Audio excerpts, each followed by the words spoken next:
the tariff dilemma is the subject of this evening's Talking Points memo, and I hope you read my column, Make America Scared Again, which is free. Anybody can read it, BillO'Reilly.com.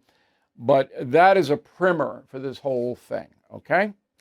So over the weekend, there were 1,400 protests nationwide against Donald Trump. None of them had to do with the tariffs. This is an amazing story.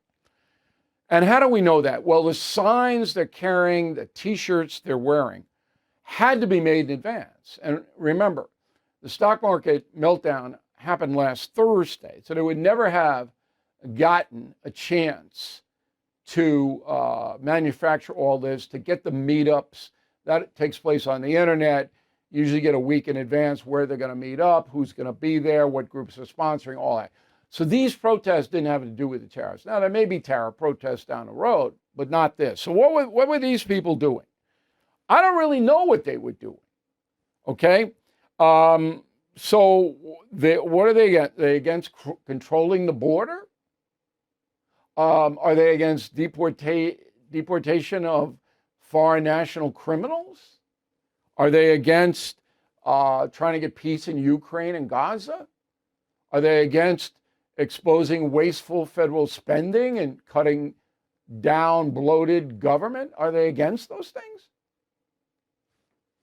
If you are, then I want to know. Why? Okay, so I assume they don't know what they're against. They just hate Trump. And the socialists are out there and all of that. The one issue that's got these, and they're 99% left-wingers, upset is the executive order against DEI, diversity, equity, inclusion. They don't like that at all. Roll the tape. I stand with many millions of Americans that want to see the end of a dictatorship that's starting to take away all of our democratic rights, fundamental institutions, jobs, health care, education, and everything else that we've come as Americans to love and appreciate. All right, it's just gibberish. He doesn't know why he's out there, but his friends are out there, so he's out there. All right, let's segue into tariffs. So this is a very intense situation. That's the best word. Because as I'm going to tell you at the end of this program in a final thought, there's good reason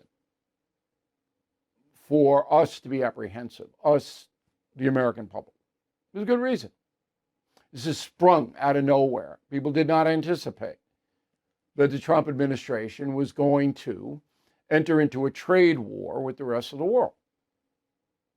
If they had anticipated, there would have been a sell-off months ago. But nobody did. That trade war was a mistake. Now, not in theory, as again, I'll refer back to my column. We've been getting hosed by foreign nations in trade ever since World War II. Okay, so that's a fact. But you can do these things in a different way. You don't have to just drop, boom, everything at once, and then everybody panics. All right. Now, the unintended consequences of the panic is an erosion of confidence in the Trump administration. Not by the MAGA people, the 35% that will support Trump no matter what he does. Okay? But that's not nearly enough to govern. Now, if Donald Trump's economic vision unfolds the way he says it will, he'll get by it. But if he doesn't, the midterms will be grisly for the Republican Party and for him. All right, a little history so you really understand this. And I'm going to keep this simple, no pinhead stuff, all right?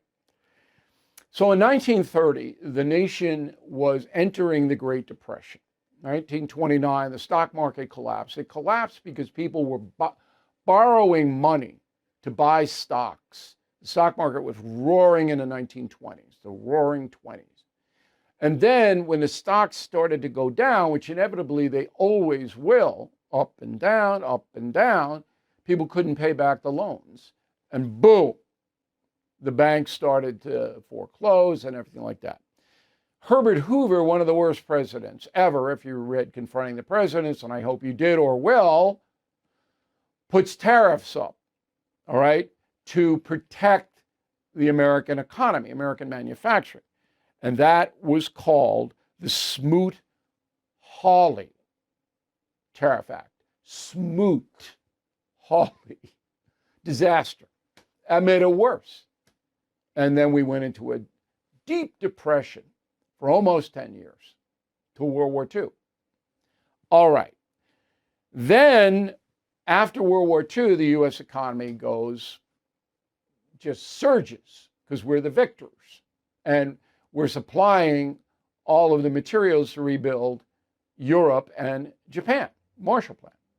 And we had to make them in America. I mean, it's like everybody's working, everybody's doing okay.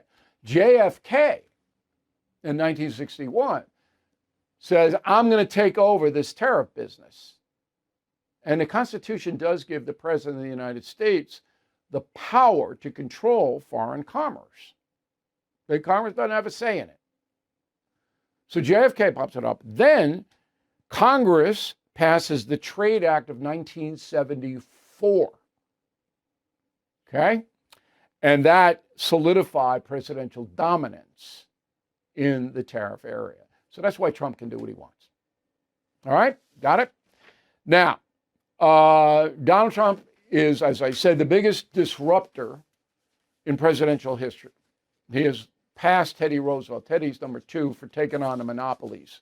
And he won. Teddy won. But boy, that was a rough one. And I write about that in Confronting Evil coming up in September. Anyway, Trump's a disruptor. And he wants to do everything now. And his blitzkrieg closed the border, shut the border down, very successful. The deportations, we don't know yet. Okay, but they're actively underway. Elon Musk, Doge, you know that. Boom, boom, boom, boom. No easing in.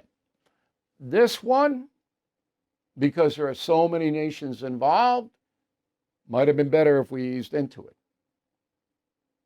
Okay. I think that things are going to work out. I think. And that's the memo.